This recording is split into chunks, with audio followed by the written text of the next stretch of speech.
एक साधक का प्रश्न है कि कटुता की वाणी का त्याग कैसे हो।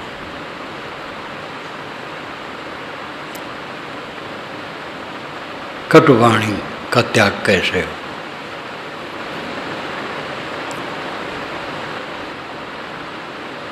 जिसे त्याग करना है वो विष है, विष का ही त्याग करना है। कटुवाणी तो सबसे बड़ा विष है। कटुवाणी से सुनने वाला आहत होता है। अब वो परम साधक की बात अलग है। और परम साधक को कोई कटु क्यों कहेगा, कहेगा भी तो उसको कोई फर्क नहीं है। रात दिन बात तो है सामान्य के लिए। हम कटु कहते हैं, कटु सुनना तो नहीं चाहते हैं। तो यही समझना चाहिए कि कटु नहीं कहना चाहिए। जिसको हम खुद पसंद नहीं करते हैं दूसरा कैसे पसंद करेगा। किसी से गलती हो गई तो कटु कहने से वो सुधरेगा नहीं। कटु कह करके तो दुखाना है खाली। मीठे वचनों में कहना चाहिए।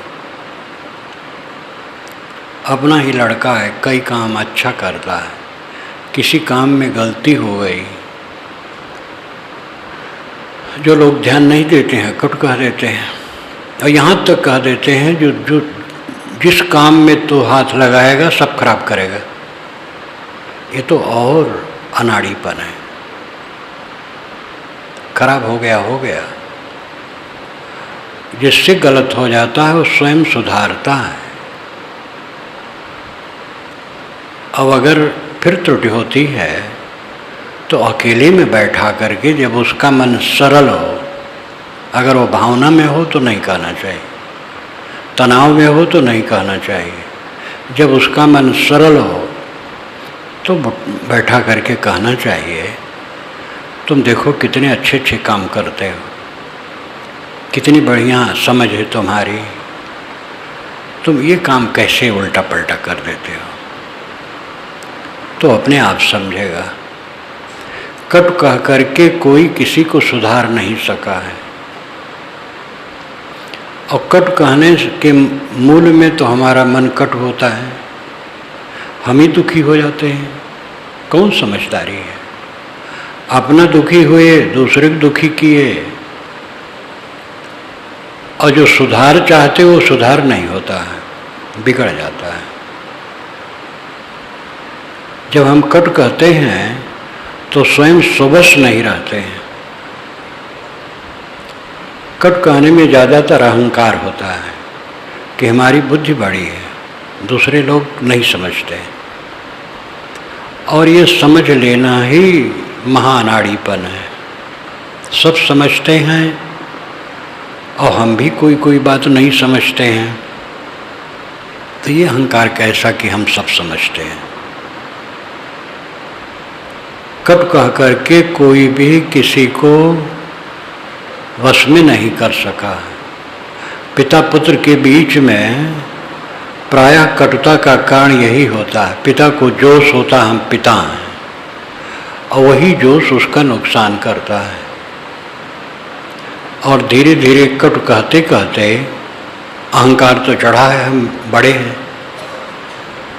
उतरता ही नहीं है, सोचा ही नहीं जाता है। कटु कहा जाता है बराबर तो लड़के दूर हो जाते हैं। और जितना दूर होते हैं तो और कटु कहा जाता है, तो और दूर होते हैं, अब बिगड़ जाता है। संतान पैदा करना तो सरल है, लेकिन संतान से व्यवहार अच्छा करना ये बड़ी बात है। और यही बात हम लोगों के लिए भी है। शिष्य बनाना सरल है, लेकिन शिष्यों के साथ सुंदर बर्ताव करना ये बड़ी बात है। शिष्य का मतलब तुच्छ नहीं होता है। शिष्य का मतलब छोटा नहीं होता है। मर्यादा में वो छोटा अपने को मानता है। गुरु को मानना ही नहीं चाहिए शिष्य छोटा है, जो मैं हूँ वही वो है। तो शिष्य बनाना भी सरल है, लेकिन उसके साथ उदार बर्ताव करना ये मेहनत का काम है। सब समय कटु ने नुकसान किया है। मीठे वचन मीठे बर्ताव से ही अपने को शांति आएगी और दूसरों को शांति आएगी और सब में समता होगी। पति पत्नी में, पिता पुत्र में, भाई भाई में, हर जगह गुरु भाई में, गुरु शिष्य में, सब तो मनुष्य हैं। ये पद मर्यादा तो एक बीच की बात है। मौलिकता में सब मनुष्य हैं और सबको मिठास प्रिय है, तितास प्रिय नहीं है। इसलिए दूसरे के दिल को जीतने के लिए जो कट बर्ताव करते हैं वो समझदार नहीं है। मीठा बर्ताव करो, मीठा बोलो, अपने अहंकार को छोड़ो। मेरी समझ ज़्यादा है और मैं ज़्यादा आचरण संपन्न हूँ। ये दोनों ऐसा अहंकार पैदा करता है कि मनुष्य अपने बस में नहीं रहता है। और इसकी पोल पट्टी तो यहीं खुल गई जब वो तामस में आया। तामस उत्तेजना है और उत्तेजना इंसान की हार है। कहीं भी उत्तेजित हुआ तो उसकी हार है। उत्तेजना में अहंकार है, लेकिन वो अहंकार ही तो अंधकार है। इसलिए सदैव मीठे वचन बोलो, कटु वचन न बोलो, सबसे प्रेम का बर्ताव करो। जो हमारा अनबल करता है उससे भी हम कटु न कहें। जो हमारी बुराई करता है उसकी भी हम बुराई न करें। बुराई करने वाला स्वयं बेसमझ है।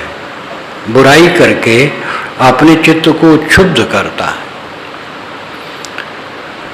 हम भी अपने को क्षुब्ध करें, कौन समझदारी है। सारा संसार तो पागल खाना है और पागलों में हम एक पागल हैं। दूसरे के पागलपन को हंसो ना और कट कह करके बिदकाओ ना। अपने पागलपन को ठीक करो। सब दया क्षमा के पात्र हैं। समता से वर्तो। इस पर बहुत कुछ सोचा समझा कहा जा सकता है। मन हर समय कैसे रहना चाहिए उनका दूसरा प्रश्न है। सरल, पवित्र, शांत, निवृत्त रहना चाहिए। जीवन का एक ही तो धन है, मन का शीतल रहना सब समय। इससे बड़ा धन और कुछ नहीं। बाहर का धन तो कूड़ा कबाड़ है। जिस धन के लिए लोग पाप करते हैं, भाई का, भतीजे का हक मारते हैं, माँ बाप से भेद करते हैं, पुत्र से भेद करते हैं, गुरु से भेद करते हैं, वो धन उनके लिए और नरक बनता है। जो असलियत को देखता है सब नहीं करता है। मैं तो घूमता हूँ, जगह जगह देखता हूँ। एक भाई है, वो ज़्यादा चतुर है, समझता है, ज़्यादा काम करता है। वो पैसा दबाना शुरू करता है। वो अपना नरक करता और कुछ नहीं करता। अपने बच्चों के लिए जो करता है भ्रम है उसका। घर में जितने बच्चे हैं सब मेरे हैं, ये भाव होना चाहिए। और अपने भाई का हक मारने का धंधा इतना ज़्यादा है, हद है। जगह जगह ये मैं देखता हूँ। लेकिन ऐसे भी भाई हैं जो ज़्यादा समझदार हैं, ज़्यादा कमाते भी हैं, लेकिन बंटवारा में सबको बराबर दे देते। वो धन्य हैं, उनका कम नहीं रहेगा। कम तो मन की मलिनता है, ये हमारी कमी। हमारा मन सब समय सरल, पवित्र, निर्मल। एक वाक्य में कहें कि हमारा मन सब समय सुखी होना चाहिए। और दोष रख करके कोई सुखी नहीं हो सकता है। किसी की गलती समझकर, वो गलती हो चाहे ना हो, हमने मान लिया। किसी की किसी प्रकार हमने गलत बात मान ली और उसको लेकर के हम तनावग्रस्त हो गए और कट कहने लगे, दुर्व्यवहार करने लगे। ये अपने को खोना है। साथी बराती किसी की गलती हो प्रेम से समझा दें। हर समय अपने मन को सुरक्षित रखना बहुत जरूरी है। हमारे जीवन में सर्वोच्च सफलता है निरंतर मन की निर्मलता, मन की शांति, दुखी न होना, कभी दुखी न होना, सब समय सुखी रहना, ऐसा मन रखना चाहिए। गदगद होना, भावुक होना, द्रवित होना, इन भावनाओं में क्या अंतर है, ये भी तीसरा प्रश्न है। गदगद होना, किसी के गुणों को देख करके आदमी गदगद होता है। किसी प्रकार की किसी महानता को, संगीत को, गायन को, चित्रकला को देखकर, विद्या को सुनकर, देखकर, भाषण किसी सुनकर अच्छा लगा, और भी किसी की अच्छाई देखकर उसे अच्छा लगा, गदगद हो गया। उसके साथ कोई सुंदर बर्ताव किया, गदगद हो गया। गदगद होना, खुश होना। द्रवित होना, ये दुखियों के लिए होता है।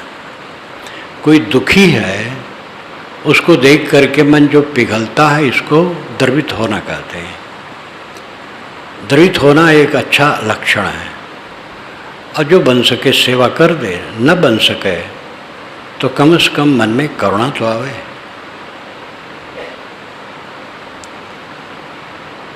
गदगद होना, द्रवित होना और भावुक होना। भावुक भोलापन है। कठोर शब्दों में कहें तो मूर्खता है, लेकिन भावुकता का अपना स्तर है। भावना जिसमें नहीं है वो कोई काम नहीं कर सकता है। इसलिए भावना वाला होना चाहिए। किंतु भावुक शब्द का अर्थ होता है थोड़े में भूल जाना, और भावुक का ठिकाना नहीं है।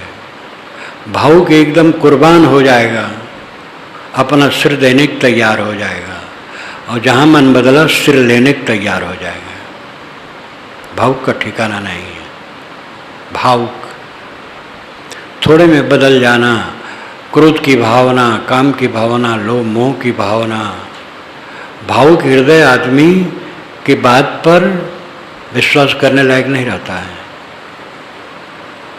वो एकदम, हमें तो इस मार्ग में मिलते हैं, ऐसे युवक मिलते हैं, आप साहब आपके बिना मैं रह नहीं सकता, बस बिल्कुल आपके पास आ रहा हूँ। फिर वो साल भर पूछते भी नहीं हैं। भावुक हृदय है, कुर्बान हो गए, फिर भावना चली गई, ज्यों को त्यों हो गए। लेकिन समझदार आदमी ऐसा कहता ही नहीं, वो काम करता है।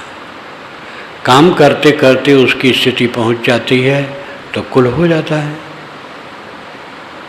तो भावुक आदमी की बात पर विश्वास करने लायक नहीं रहता है। भावुक ऐसा नहीं होना चाहिए। भावुक भोला। श्री विशाल साहब कहते थे कि कोई समझदार है और कोई श्रद्धा भाव ज़्यादा दिखाता है। मैं दोनों में समझदार को महत्व देता हूँ। श्रद्धा भावना ज़्यादा दिखा रहा है, समझदारी कम है, तो थोड़े दिन में उसकी श्रद्धा समाप्त हो जाएगी। और कोई समझदार है, वो हमें नहीं मानता है, तो भी उसके द्वारा मेरे लिए कोई घटिया काम नहीं होगा। समझदार आदमी से गलत काम नहीं होता है। समझदारी की बात अलग है, बुद्धि की अलग है। बुद्धि बहुत तेज है। बुद्धि बहुत तेज है तो एक गुण है। अगर उसका सकारात्मक उपयोग हुआ तो अच्छा काम देगा, लेकिन बुद्धि का उपयोग उल्टा हुआ तो और नुकसान करेगा। लेकिन समझदारी की बात अलग होती है। समझदार उसे कहा जाता है परिणाम में जो होने वाला है उसको समझे।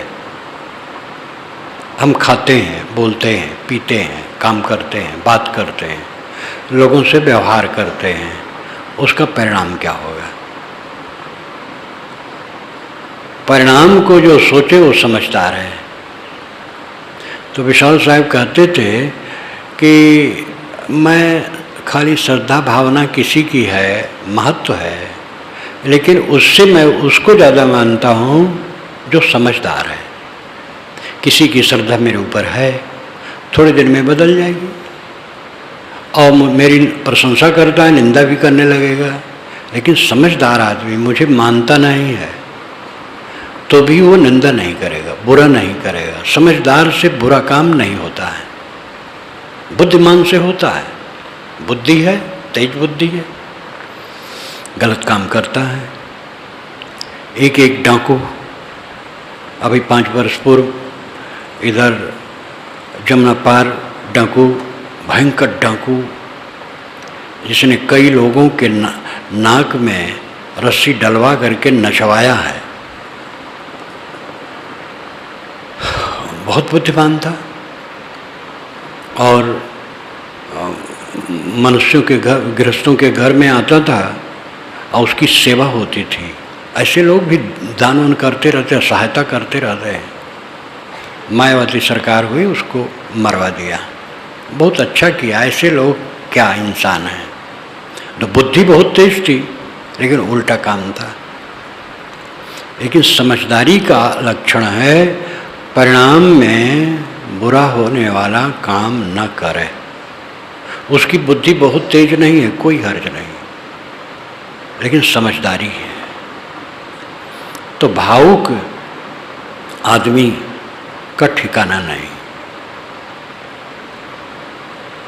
भावुक हैं, कब बदल जाएंगे कुछ पता नहीं। समझदारी है, वो एक रस रहेंगे।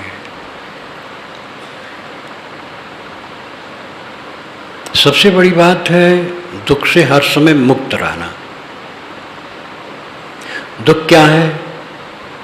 हम लोग तो बस ठोकर लग जाए तो दुख, बुखार हो जाए तो दुख, किसी ने गाली गुप्ता दे दिया तो दुख, कोई प्रिय मर गया, अप्रिय संयोग हो गया तो दुख। ये जो फल रूप में आता है इसको हम दुख समझते हैं, लेकिन जो इसका बीज है उसको दुख नहीं समझते हैं, इसलिए दुख आता रहता है। बीज को समझो, करो विचार जो सब दुख जाए। ऐसा विचार करो जैसे सारे दुखों का अंत हो। योग दर्शन में पतंजलि महाराज ने कहा है, अविद्या अस्मिता राग द्वेष अभिनिवेश पंच क्लेश। अविद्या, अस्मिता, राग, द्वेष, अभिनिवेश, ये 5 क्लेश हैं। इसको कोई क्लेश नहीं समझता है और यही क्लेश है। अविद्या का मतलब है उल्टी बुद्धि। देह जड़ है और इसको आत्मा समझना, मैं हूँ, मेरा है। देह नश्वर है, इसको स्थिर माने रहना। देह गंदा, गंदी, और इसको पवित्र माने रहना। देह दुख स्वरूप है, सुख स्वरूप माने रहना, ये अविद्या है। अविद्या का मतलब है तथ्य को, वस्तु को उसी ढंग से न समझ पाना, उल्टा समझना, ये अविद्या है। और ये अविद्या दुख है, लेकिन इसको लोग दुख नहीं मानते और यहीं से दुख शुरू होता है। 5 क्लेश जो इसमें बताए गए हैं, अविद्या मुख्य क्लेश है और अविद्या ही अन्य 4 क्लेशों की जननी है। आगे है राग, अनुकूल जहाँ लगा वहाँ मोह करना, प्रतिकूल जहाँ लगा वहाँ द्वेष करना, ये दुख है। अस्मिता, अविद्या के बाद अस्मिता। अस्मिता का मतलब है चित्त चेतन का संयोग। इन्हीं चेतन चित्त में तदाकार हो करके अहम अहम जो करता है वो अस्मिता है। अस्मिता का सभ्य भाषा में और संस्कृत साहित्य भाषा में, दार्शनिक भाषा में अहंकार कहते हैं। पंडित लोग बातचीत आपस में करते हुए कभी कभी कहते हैं मैं अस्मिता में पड़ गया और मुझे दुख हो गया। अस्मिता में पड़ गया मतलब अहंकार में पड़ गया। चित्त चेतन का संयोग अस्मिता है। चेतन चित्त में तदाकार होता है, ये अस्मिता है। जो स्मरण आया उसमें डूबा, बस अपने को योग्य, विद्वान, श्रेष्ठ, धनवान, कुलीन और बहुत बड़ा बुद्धिमान, बहुत बड़ा आदमी, जो जो ख्याल आया, जैसे जैसे इतने लोग हमारे हैं, इतनी चीज़ें हमारी हैं, जहाँ तक स्मरण आया, चित्त आया, उसमें अपने को जोड़ता गया, ये अस्मिता है और एक क्लेश है।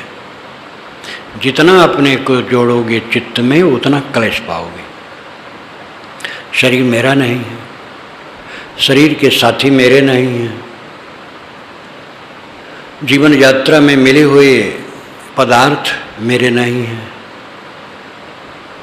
ये भाव रखना अस्मिता से अपने को बचाना है। हर समय चित्त चेतन के भेद को समझते रहना, अपने को अस्मिता से बचाना है, फिर क्लेश नहीं होगा। लेकिन जो संकल्प आया उसमें जुड़े और तदाकार हो गए, बस क्लेश शुरू हो गया। राग कहीं किए, क्लेश की जननी है राग, पिता है राग। राग किए वहाँ द्वेष आएगा। द्वेष तो राग का फल है। द्वेष किसी की सुख संपत्ति के प्रति देख करके सहन न होना, ये सब क्लेश हैं। अभिनिवेश धातु या शब्द के शुरू में लगता है संस्कृत में, अभिनिवेश। अभी का मतलब है और, की ओर, उस तरफ। निवेश घुसना, प्रविष्ट होना। अभिनिवेश गहराई में गड़ा होना, सरल अर्थ होगा अभिनिवेश। वो है मृत्यु का भय। मृत्यु का भय अभिनिवेश है। ये सब में गड़ा है। ज्ञानी अज्ञानी सब में, विद्वान अविद्वान सब में गड़ा है और ये क्लेश है। इसको खोद के निकाल दे, फिर कोई दुख नहीं है। मृत्यु का भय देहाभिमान के कारण है। जब देहाभिमान पूरा गल जाता है, मृत्यु का भय कुछ नहीं है। मृत्यु कोई दुखदायी चीज है ही नहीं। मृत्यु के समय जो दुख होता है ज्ञान और मोह है, तो इसलिए दुख होता है कि मेरा सब छूट रहा है, वो अज्ञान बस है। और किसी किसी को मृत्यु के समय रोग होता है, इसलिए दुख होता है। कितने लोगों को कोई रोग नहीं होता, शरीर से छूट जाता है। मृत्यु तो कोई दुख है ही नहीं है। मृत्यु में सांसें चलती है, रुक गई, बस वही मृत्यु कहलाती है।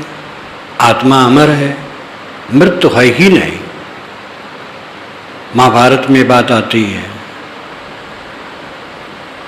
धृतराष्ट्र जब समझ गए कि पांचों पांडव 11 वर्ष निपटा करके आ गए हैं, तो उन्होंने संजय को भेजा।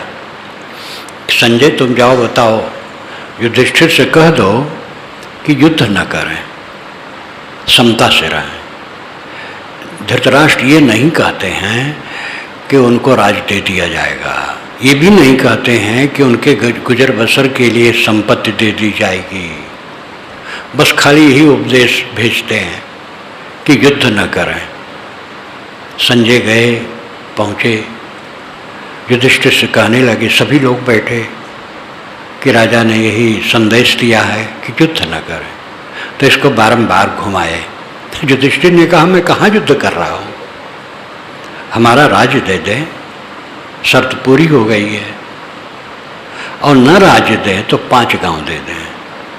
3 गांवों का उन्होंने नाम लिया और 2 और कोई दे दे, 3 या 4 का नाम लिया, फिर कहा और कोई दे दे, हम 5 भाई हैं, 5 निपट लेंगे, हम युद्ध की बात कहाँ करते हैं। तो वादी प्रतिवादी के बीच में जो होता है वो साफ कह पाता है, और श्री कृष्ण महाराज तो महाकुशल हैं। महाभारत में श्री कृष्ण महाराज का जहाँ वक्तव्य हुआ है पढ़ने लायक है एकदम, क्या पूछना। जहाँ वो छल कपट करते हैं, ये कहती है एक छल कपट कर रहे हैं इसलिए हम कर रहे हैं, वो भी इतना युक्त है कि क्या पूछना। तब श्री कृष्ण ने कहा संजय तुम वाकजाल बहुत फैला रहे हो कि युद्ध न करो युद्ध न करो, कोई यहाँ युद्ध कर रहा है। उनका राज लौटा दें, इंद्रप्रस्थ उनकी राजधानी हो जाए, जितना क्षेत्र उनका था उनको दे दिया जाए, युद्ध की कोई जरूरत नहीं है। और अगर ये नहीं करते हैं तो युद्ध करने के लिए हम तैयार हैं, जाकर के राजा से कह दो। और विस्तार से कहे हैं। संजय की समझ हुई, गए पहुँचे राज दरबार, संदेश दिए अंदर, हर कारा गया बताया, कह ले आओ। संजय गए, शाम का टाइम था, कहा कि राजन आप धोखे में पड़े हैं, उनका राज लौटा दीजिए, ये तो कौन करता है। फिर कुछ कहे और कहे कि देखो आज मैं थका हूँ, अब मैं जाता हूँ विश्राम करूँगा, कल सभा में सारी बात कहूँगा जो पांडवों ने और कृष्ण ने कहा है। संजय तो चले गए। अब धृतराष्ट्र एकदम परेशान हो गए, पता नहीं ये कल क्या कहेगा। तुरंत विदुर को बुलाए, विदुर ही सबकी दवाई थे। महाभारत में विदुर निर्दोष हैं और गांधारी भी निर्दोष है, और कोई निर्दोष नहीं। विदुर आए, धृतराष्ट्र ने कहा विदुर मुझे नींद नहीं आ रही है। विदुर ने कहा राजन जुआड़ी को नींद नहीं आती है, व्यभिचारी को नींद नहीं आती है, जो अपने भाई के हक को मार लेता उसको नींद नहीं आती। तो अंतिम बात जो कही उनको और छू गया, और फिर उसी में विदुर नींद चली है लंबी, कई अध्याय में है, बहुत बढ़िया मसाला है। इतने में बीच में सनत सुजात आ जाते हैं, जो सनत कुमार ही हैं। रात का समय है, सनत सुजात बैठे और कहे राजन मृत्यु है ही नहीं, मृत्यु कहाँ है। धृतराष्ट्र ने कहा कि संत जी ज्ञानी लोग मृत्यु को जीतने के लिए साधना करते हैं, आप कहते मृत्यु है ही नहीं। जब मृत्यु है नहीं तो उसको जीतने की क्या बात है। उन्होंने कहा वो भी बात ठीक है, सामान्य लोग मृत्यु को जीतने के लिए साधना करते हैं, लेकिन जो पूर्ण स्थिति में पहुंच गया मृत्यु है ही नहीं, अब मृत्यु ही समाप्त हो गई है। उस पर उन्होंने बहुत सुंदर व्याख्यान दिया है। कौन दिया है कौन नहीं दिया है, रात में कहाँ से सनत सुजात आ गए, और जितना विदुर ने कहा है वो एक साथ कहा नहीं जा सकता है। वस्तुतः इन महाकाव्यों में चुन चुन करके उपदेश खूब भर दिए गए हैं, जो कोई पढ़े गुने आंखें खुले बड़ा कल्याण होगा। ये बात इतनी मार्के की है कि मृत्यु है ही नहीं, मृत्यु कहाँ है। जड़ चेतन दोनों नित्य हैं, इनकी मृत्यु होती नहीं है। योगी वस्तुएं बिखर जाती हैं, बस इतने हैं, आत्मा अमर है, मृत्यु कहाँ है। अपने आप में स्थित हो गया, शरीर चल रहा है, जहाँ सांसा टूट जाए, हमारी मृत्यु कहाँ है। मृत्यु एक भ्रम है, लेकिन जब चिंतन मनन करें, अध्ययन करें साधना के विषय में, अनुराग हो कल्याण के लिए, और कच्चा चिट्ठा सब समय दिखाई दे। कच्चा चिट्ठा क्या है? चारों तरफ हमारे कणों का प्रवाह है, कण, रेत, मिट्टी, और कुछ नहीं है। देखो इतनी मूर्तियां बैठी हैं, सब क्या है? मिट्टी के धूल। और कुछ दिन में यही हो जाएगा। मकान मिट्टी का धूल, पेड़ पौधे मिट्टी के धूल, सब तो मिट्टी मिट्टी है। इसमें माल ताल कहाँ है? ये क्या झूठ है?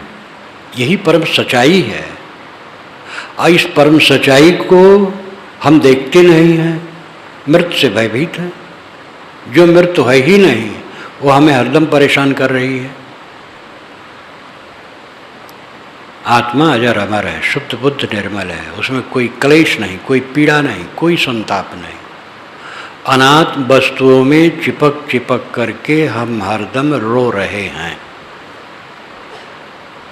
और जिन अनात्म वस्तुओं में हम चिपकते हैं वो मिट्टी है।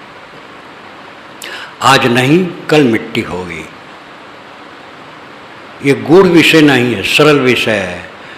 फिर एक बार हम समझ भी लेते हैं, हर समय ये ध्यान नहीं रहता है, इसलिए हम विचलित हो जाते हैं।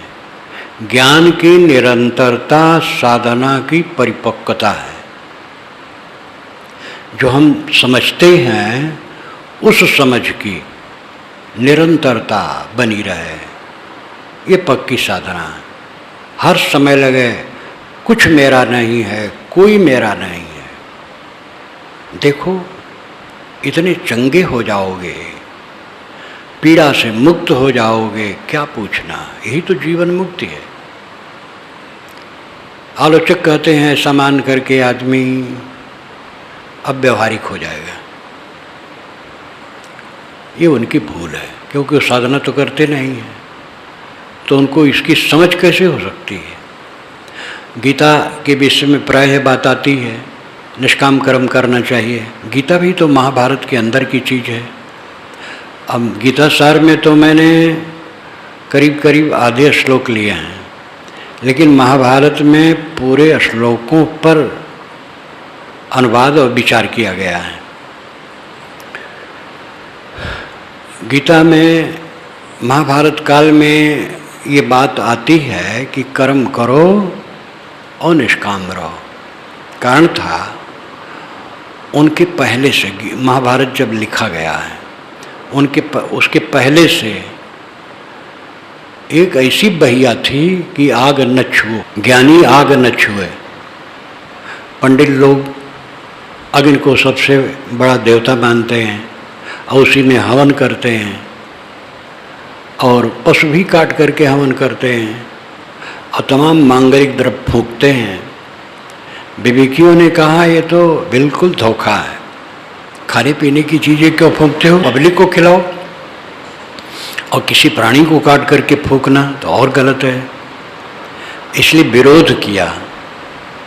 बुद्ध महावीर ने तो विरोध किया ही, लेकिन पहले से ही इसका विचार है। कपिल तो बहुत पहले हुए हैं, और उन्होंने तो कहा है कि जो दृश्य जगत है अपूर्ण, उसी प्रकार आनुश्रविक जो हमने सुना है स्वर्ग, वो भी अपूर्ण है। इसलिए यज्ञ याग करके ही तो कहते स्वर्ग मिलेगा। स्वर्ग क्या पूर्ण है? वो तो अपूर्ण है। इसलिए सबसे उत्तम काम है आत्मा अनात्मा का विवेक करके आत्मा में शांति लाना। यज्ञ याग का निषेध बुद्ध महावीर के बहुत पहले कपिल ने किया है, लेकिन कापिल लोग यानी कपिल परंपरा के लोग आग छूना मना है ऐसा मानते हो, ऐसा पता नहीं। बुद्ध के ज़माने में हुआ, जैनों महावीर स्वामी आग छुओ मत। सन्यासियों में आगे तक चल करके हुआ, जो वैदिक परंपरा के अपने मानते हैं आग छूना पाप है। इसलिए कर्मकांडी लोग सन्यासियों को अशुभ मानते थे, कर्मकांडी पंडितों का व्यवसाय था स्वाहा स्वाहा करना और पब्लिक से उसमें धन पाना। और ये कहते थे कि आग छूना ही पाप है। इसीलिए मंडन मिश्र के यहाँ जब शंकराचार्य पहुँचे हैं तो जब आंगन में पहुँचे तो मंडन मिश्र ने कहा, कुतो मुंडी, ये मुड़िया कहाँ से आ गया? मुड़िया अशुभ है और लाल कपड़ा वाले तो महाअशुभ है कर्मकांडियों के लिए। तो ये आपस में तनाव हो गया। महाभारत में ये बहुत बढ़िया काम किया गया है कि कर्म छोड़ दो, आग छूना पाप समझो, ये कोई समझदारी नहीं, हवन न करो। महाभारत में तो भी बात आती है कि यज्ञ में जो पशु मारता है वो गलत करता है। इस पर तो बड़ा बढ़िया बढ़िया कहानियाँ हैं और कपिल का संवाद इससे तो इतना बढ़िया। एक ब्राह्मण मैसमरून वो आया है और कपिल के विचारों का खंडन किया है और कपिल ने उत्तर दिया है और इतना बढ़िया इतना रोचक है कि क्या पूछना। आप ज्ञानी हैं लेकिन आप भी खाते पीते हैं, आपको भी हर शौक होता है और फिर क्या ज्ञान हो? कपिल ने कहा कि ठीक है, आपका जो कर्म कांड है उसका परिणाम क्या है वो बताओ। काफ़ी जब उन्होंने कहा है तो वो ब्राह्मण थका है। फिर कहा, मैं समझने की दृष्टि से कहता हूँ, बड़ा रोचक है, यहाँ वो सब कहने की मुझे फुर्सत नहीं। अवंत में यज्ञ करो लेकिन पशु न काटो। इस पर कई कहानियाँ सुंदर सुंदर हैं और पशुवध करने वाले की निंदा है। कारण है कि वैष्णव लोग हो गए थे।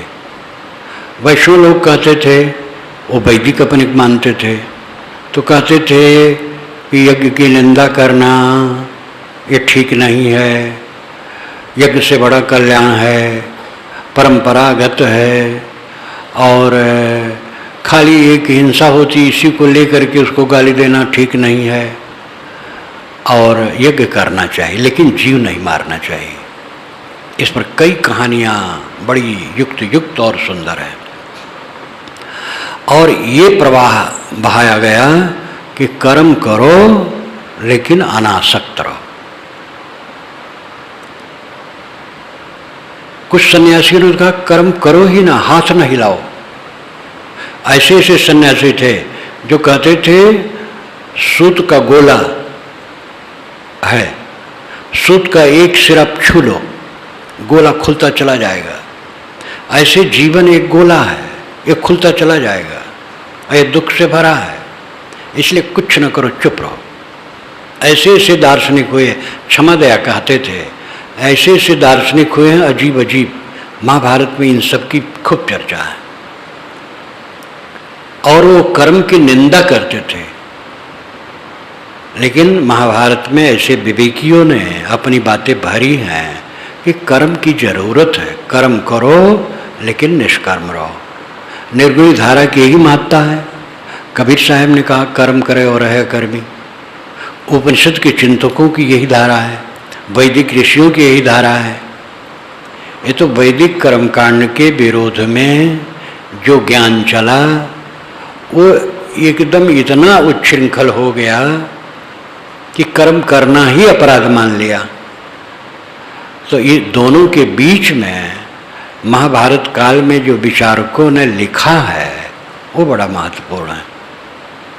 और महाभारत में ही भीष्म पर्व में गीता है तो उसमें बात आती है निष्काम कर्म करो, निष्काम कर्म करो।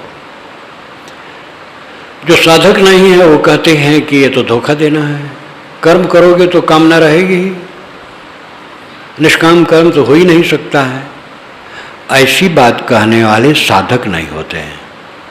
साधक ये जानेगा कि वो निष्काम है और कर्म करता है, सेवा करता है लेकिन कुछ नहीं चाहता है। जो साधक नहीं हो क्या समझेगा?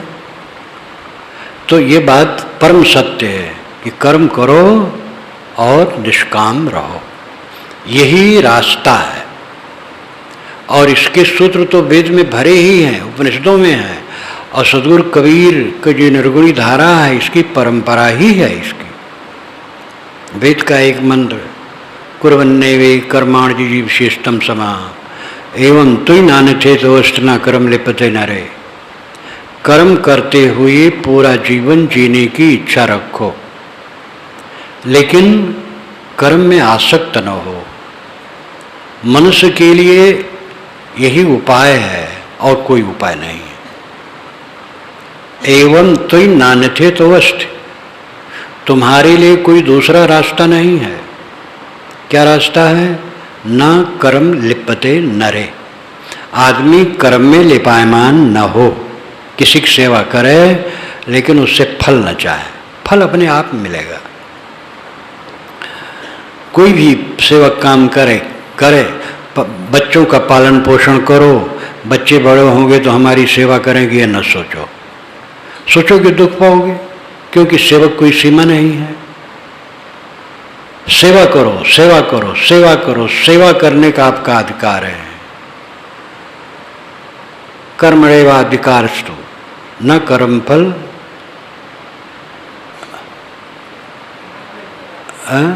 न कर्म कदाचना, न कर्म फल कदाचना।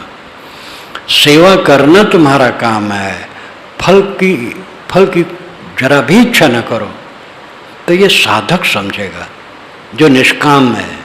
लेकिन निष्काम होकर के निकम्मा थोड़े हो गया है, समाज की सेवा करता है। तो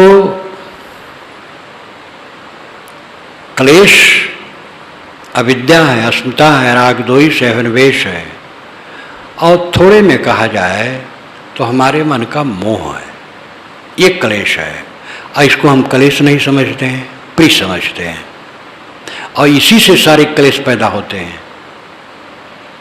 जहाँ राग करोगे खाने में, पहनने में, ओढ़ने बिस्तर में, घर मकान में, बाल बच्चों में, परिवार में, साथियों में, मान बढ़ाई में, पद प्रतिष्ठा में, जो कुछ वस्तुएं और परिस्थितियां उपलब्ध होती हैं, जहाँ कहीं राग करोगे वहीं चाटे खाओगे।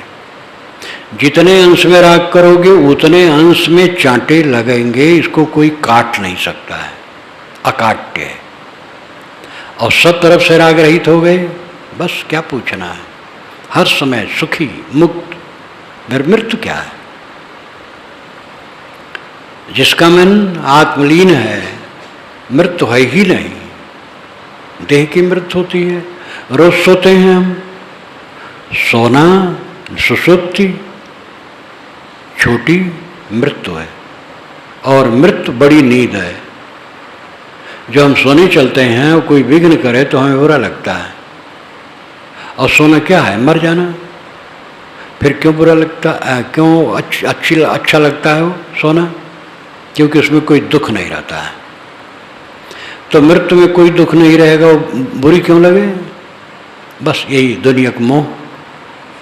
मोह करो तो भी मर जाना है। इसलिए विवेकवान मोह छोड़ देता है। कुछ लोग कहते साहब कहाँ तक मोह छोड़ा जाए। एक अच्छे समझदार मेरे सामने बैठे थे, बहुत दिन हुआ।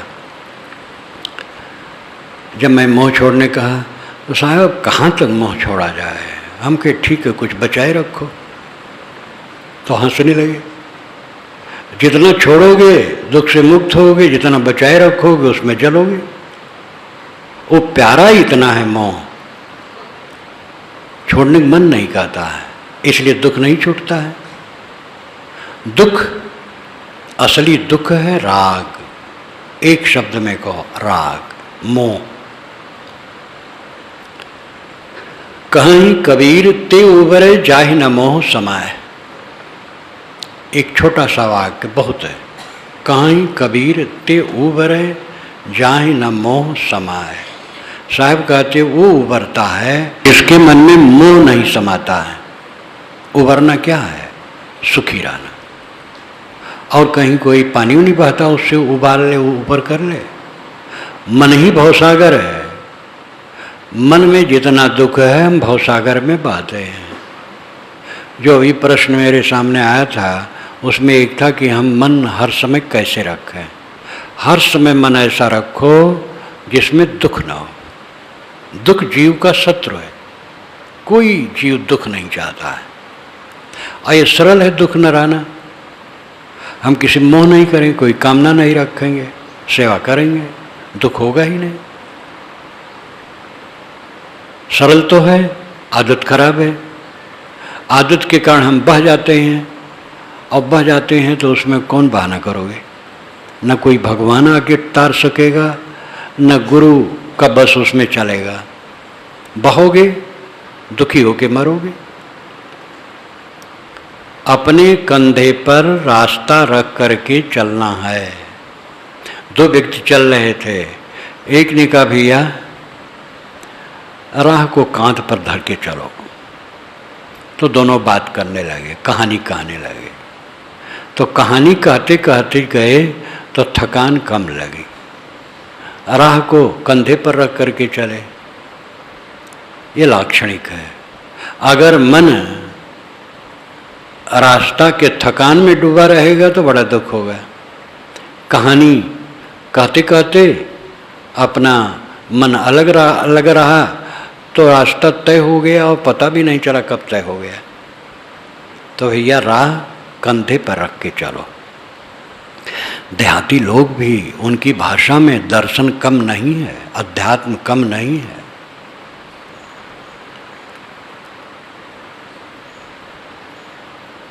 मन को ऐसा रखना चाहिए वो कभी दुखी ना हो, कभी दुखी ना हो। और इसके लिए साधना करोगे तो स्वयं अनुभव में आएगा कहाँ कहाँ दुख होता है। और हम तो गुर्राते रहते साथियों पर, ये लड़का कहा नहीं मानता है तो पिता बड़े कपटी हैं, पत्नी ऐसी है तो पति ऐसा है, दूसरे से गुर्राते रहते। ये समझ लो सब अच्छे हैं, हम ही बदतमीज हैं, हम ही विवेकहीन हैं। अपने मन को हम ठीक कर सकते हैं, साथियों को थोड़े ठीक कर सकते हैं। किसी स्थिति में हम क्षुब्ध न हो, ये हमारी विशेषता है और इसी में हमारी सुवस्था है। लोगों को ठीक करके कोई आज तक ठीक हुआ है? आप ठीक होगे, साथी लोग जो समझदार हैं वो आपसे प्रेरणा लेंगे। जो उत्तेजक आदमी है, भड़बड़ाता रहता है, उसी को जब ऐसा व्यक्ति मिलता है जो शांत सरल मीठ बोलने वाला, तो प्रभावित होता है। भाई बड़ा अच्छा स्वभाव है। कट कहने वाला भी मीठा सुनना चाहता है। अपने को तराशो, कल्याण का एक ही रास्ता है। भूल भुलैया में समय बर्बाद न करो। ये मकान, ये दुकान, ये कारखाना, ये आश्रम, ये घर द्वार, ये परिवार, समाज, सब बह के चला जाएगा। और इसमें उलझ करके, अहंकार करके, गुर्रा गुर्रा करके समय बिताना, अपना नरक करना है। ये सब सेवा की जगह है, सेवा करो। और हर समय ये ध्यान रखो कि हम दुख रहित रहें। अगर दुख की रेखा आई तो समझ लो हमारी बेवकूफ़ी है। किसी ने कहा ऐसा इसलिए हम दुखी हैं, कहने वाले होते रहेंगे। सब मिल करके कहें उल्टा पलटा हमें, हम कभी दुखी नहीं होंगे। ऐसे कंक्रीट स्थिति में स्थिर हो जाओ जहाँ कोई विचलन ना हो। ये जीवन है, ऐसा मन होना चाहिए हमारा हर समय, कहीं दुखी ना हो। और देह का दुख तो आ ही जाएगा समय से, कभी रोग लग जाएगा, कभी कुछ हो जाएगा, भूख प्यास ठंडी गर्मी अनुकूल प्रतिकूल तो लगे रहेंगे। ये दुख का घर ही है। लेकिन जिसका मन निर्मल है उसको ये दुख दुख नहीं लगता है। दुख तो है राग, ममता, मोह, मानसिक विकार, ये दुख है। मानसिक विकार जिसका फट के बह गया और सदैव अपने मन को निर्मल रखता है, अब उसको दुख नहीं है। देहों का दुख कुछ नहीं है, सह लेगा, अब आजकल में बीत जाएगा।